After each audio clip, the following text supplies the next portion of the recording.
तो मेहरबान कदरदान, आज एक फिर से संदर्भ लेते हैं कृष्ण और शिशुपाल का वध। आखिर क्या वजह थी कि कृष्ण को शिशुपाल का वध करना पड़ा? जी हाँ, किसी की हत्या अगर करवानी है तो वो क्यों करवानी पड़ती है? तो देखिए, शिशुपाल भरी सभा में जाकर के मिलता है और कहता है दंभी चालबाज। तो कृष्ण गिनती करता है,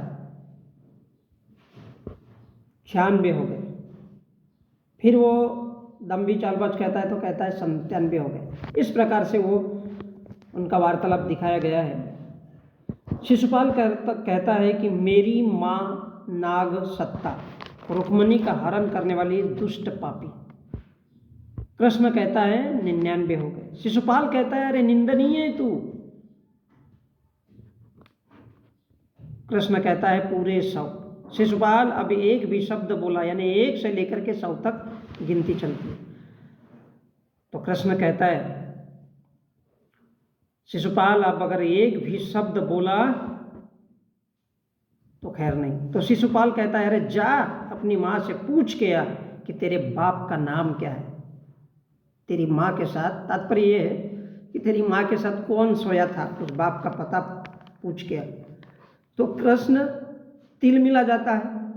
बस शिशुनाग नहीं, शिशुपाल, बस शिशुपाल एक शब्द भी बोला तो सब मिल करके, क्योंकि वो राजा है, उसके पास मंत्री है, संतरी है, वो प्रधानमंत्री था कृष्ण।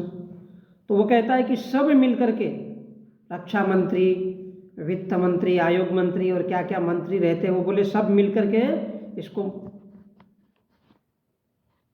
जीवित नहीं छोड़ेंगे तेरे को, क्योंकि तूने विवश कर दिया है शिशुपाल मेरे को चक्र उठाने के लिए।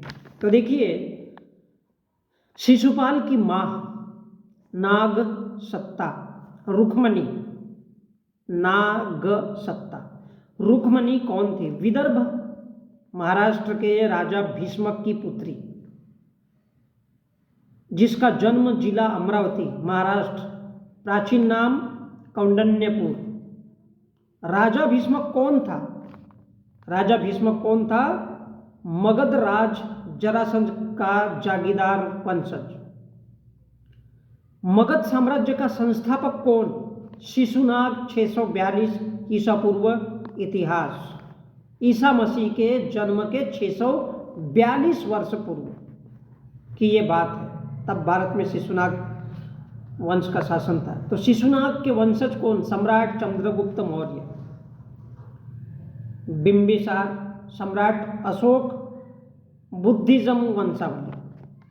अब खैर बुद्धिज्म छोड़ो, बुद्धिज्म कोई बहुत बड़ी चीज़ नहीं है। जो बुद्धि से सोचता है वही बुद्धिस्ट है, अदरवाइज कुछ नहीं है। तो श्रीमद् भागवत के लेखक कौन? वेदव्यास, दलित आदिवासी। वाल्मीकि कौन? दलित आदिवासी, नीच जात के। तो ग्रंथ लिखने वाला कौन? ब्राह्मण। और कथा वाचन करने वाला ब्राह्मण। नाम किसका भरता है? दलित आदिवासियों ने लिखा। फॉर एग्जाम्पल, अगर मैं 1-2 किताबें लिख दूँ और बोलूँ कि लेखक कौन, तो राजबली पांडे। लेखक कौन था? तो राजबली पांडे। एक आध फिर से कोई कहानी लिख दूँ और बोलूँ कि इसका लेखक कौन है, तो सुधांशु त्रिवेदी। फिर एक आध कोई कहानी लिख दूँ और बोलूँ कि इसका राइटर कौन है, तो मोहन भागवत। फिर एक आध कहानी लिख दूँ और इसका राइटर कौन है, तो राम भद्राचार्य, मोदी जी के गुरु आचार्य, या धीरेन्द्र शास्त्री। तो दैट इज ब्राह्मणिज्म, हिंदू धर्म। अर्थ का अनर्थ कैसे करना है,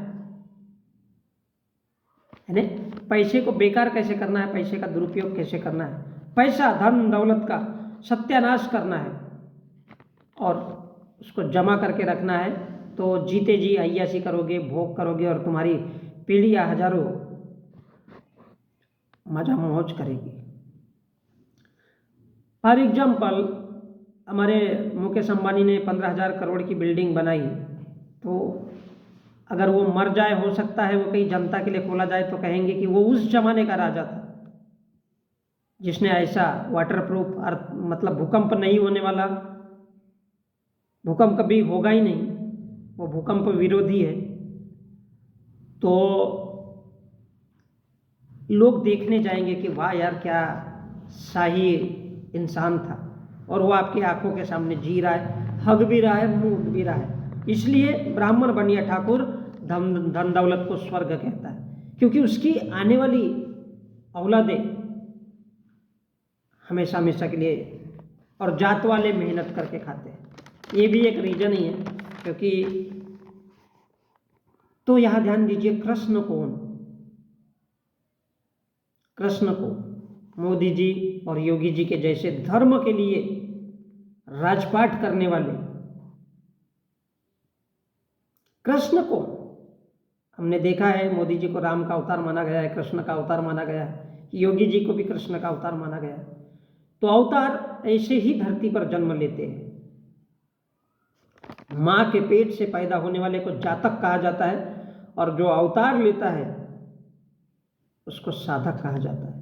तो मोदी जी और योगी जी के जैसे धर्म के लिए राजपाट करने वाले, क्योंकि धार्मिक लोगों ने मिलकर के उनको प्रधानमंत्री और मुख्यमंत्री बनाया है, धर्म के लोगों ने, साधु संतों ने बोल बोल करके उनको वोट दिलाया, वरना क्या औकात थी प्रधानमंत्री बनने की, क्योंकि जनता को पैसा दे दो तो वो बिक जाती है। तो लेट मी माना कि मोदी जी कृष्ण है। अब अगर कोई मोदी जी को बोले दम्भी, चालबाज, धूर्त, चांडाल, तूने क्या कहा था, प्रतिवर्ष 2 करोड़ नौकरी दूंगा ये बोला था, दिया रे? नहीं दिया। अब वो भी भरी सभा में अगर कोई बोले, उसको याद दिलाए कि 15-15 लाख बोला था रे चांडाल, दिया? नहीं दिया। अच्छे दिन आने वाले हैं ये बताया था, आए? नहीं आए। आत्मनिर्भर भारत बोला था, आत्मनिर्भर कौन हुए? संजीव पुरी, अरुण पुरी की औलादे, धीरेन्द्र शास्त्री के जैसे उनकी औलादे, आरएसएस के लोग जो भीड़तंत्र खड़ा करते हैं। बड़ा प्यारा नारा लगाया था, स्वच्छ इंडिया, गरीबों की सफाई करो, गरीबों को लूटो। 90 करोड़ लोग साला लाइन में लग लग करके भीख मांग कर खाए। Make in India, Adani Ambani को अमीर बनाया। कुंभ स्नान जैसे 8,500 करोड़ का बजट खर्चा फूकट में। इतना अगर लोगों की शिक्षा पे खर्च करते तो शायद लोगों को नौकरियां मिलती। 2 करोड़ नौकरियां बोली गई थी। हवाई जहाज यात्रा, बोले मेरे देश के गरीब लोग जाएंगे, अमीरों के लिए रह गया, और बहुत से एयरपोर्ट तो बंद ही हो गए, लगभग एयरपोर्ट बंद हो गए। 12 अरब रुपए खर्च कहाँ पे किया गया? मीडिया पे, उनको विज्ञापन दे दे करके, एबीपी न्यूज, आज तक, इंडिया टीवी, जी टीवी, ऐसे बड़े बड़े मालिकों को, और उनको खरीद लिया गया कि बेटा तुम वही कहोगे। मोदी जी ने कहा तुम मेरे आंखों में देखो बेटा, तुम वही कहोगे जो मैं कह रहा हूँ। काला धन, गरीबों से लूट करके, कहीं नारायण मूर्ति तो कहीं अरुण शौरी तो कहीं पूरी, कहीं आरएसएस के आतंकियों पर नहीं, आरएसएस के सज्जनों पर लुटाया गया, और साधु संतों को अमीर बनाया गया। रामभद्राचार्य जी जैसे, धीरेन्द्र शास्त्री जैसे, उनको हवा दी गई कि बेटा जो बोलना है बोलो, हिंदू राष्ट्र बनेगा। संतों का निर्माण किया गया। कहीं नोटबंदी की गई, गरीबों का पैसा लूट करके अमीरों को दिया गया। जीएसटी लगाई गई ताकि गरीबों पर ज़्यादा से ज़्यादा बोझ कैसे पड़े और उनका सत्यानाश कैसे हो। तो ऐसे ऐसे मोदी जी के अगर कोई काम गिनाए तो जायज़ है, स्वाभाविक है। मोदी जी कृष्ण के जैसे शिशुपालों का वध तो करना ही। वो क्यों सवाल करे भाई, काम किसका हो रहा है? आरएसएस का, आतंकियों का नहीं, सज्जनों का। अगर मोदी जी को, योगी जी को कोई बोले, अपनी माँ से पूछ के आ, अबे तेरे बाप का नाम क्या है, कौन सोया था रे तेरी माँ के साथ, वो नहीं बता सकते, क्योंकि पिंडदान हो चुका है। वो धर्म के रक्षक है, प्रधान सेवक है। तभी तो कृष्ण और राम की पदवी मिली है, फूकट में थोड़ी मिलती है राम और कृष्ण की पदवी जी। और जब माँ बाप ही पिंडदान से चले गए, पिंडदान हो गया, तो माँ बाप ही नहीं है, तो शासन प्रशासन किसके लिए? आरएसएस के सज्जनों के लिए, विदेशी संतों के लिए, विदेशी अमीरों के लिए जो ब्राह्मण बनिया ठाकुर है। तब मोदी जी को भी, योगी जी को भी मजबूरी में गुजरात दंगा, कहीं मणिपुर, कहीं अतीक अहमद, कहीं अंसारी की हत्या करवाना पड़ता है, क्योंकि ये वही तो है शिशुपाल के रूप में।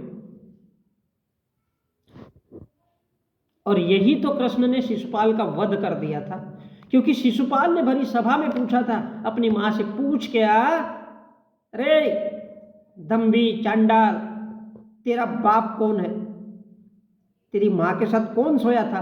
तो स्वाभाविक सी बात है कि कोई आरएसएस का सज्जन ही सोया होगा, कोई गुरुजी ही सोया होगा, या कोई विदेशी संत सोया होगा। ऐसा अगर कोई मोदी जी को बोले, योगी जी को बोले, तो क्रोध तो आना ही है, क्रोध आएगा, जायज है, क्योंकि पिंडदान हो चुका है, माँ बाप तो है ही नहीं, तो शासन किसके लिए? आरएसएस के सज्जनों के लिए। तो कोई योगी जी को कहे, अरे धूर्त चांडाल, चालबाज, चालसाज, दम्भी, किसके लिए काम करता है रे? तेरे माँ बाप कौन है? अपनी माँ से पूछ के आ, तेरे बाप का नाम क्या है? अगर नहीं तो तेरे बाप का नाम पूछ करके आ। बेचारा पिंडदान किया है सत्ता पाने के लिए, तो कहां से, अब पिंडदान किया है सत्ता पाने के लिए, तो कहां से उसके माँ बाप रहेंगे, कहां से देश और जनता दिखेगी? तो यही था कि कृष्ण ने शिशुपाल की हत्या कर दी थी, क्योंकि कृष्ण राजा था, उसके हाथ में सत्ता थी, सुदर्शन था, वो अच्छे फिलॉसफी देता था लोगों को, और यही तो उसका चक्र था। तो राम हो या कृष्ण हो, इसलिए पूजे जाते हैं क्योंकि वो हत्या, अपराध और नफरत बढ़ाते हैं, तब राज्य मिलता है। मोदी जी और योगी जी के जैसे यूं ही कोई राम और कृष्ण का अवतार नहीं बनता है साहेब। जिंदगी खत्म हो जाती है घर बसाने में, और आप तरस नहीं खाते घरौंदे मिटाने में, क्योंकि नाग सत्ता, आप देखो, नाग सत्ता यानी जनता का राजपाट वाली रुक्मणी को, जिसका रुख कुछ और ही था, उद्देश्य कुछ और ही था, और कृष्ण उसको भी हरण करके लेके गया था, बीबी बना लिया जबरदस्ती में, क्योंकि सत्ता जिसके पास होती है, राजपाट जिसके पास होता है, वो इंसानों का रुख बदल देता है, उनके मन बदल देता है, उनको सबको परिवर्तित कर देता है, लोगों के दिलो दिमाग बदल देता है। फिर वो रुक्मणी हो या सुभद्रा, उठा करके लेके जाता है। तो मेरे कहने का तात्पर्य इतना सा है कि राजनीतिक सत्ता जिसके पास है, वो रुक्मणी को उठाता है और मजे लूटता है।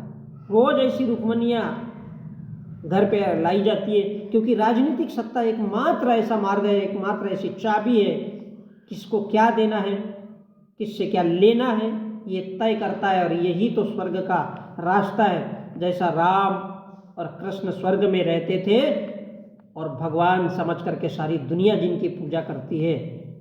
मैं संजय।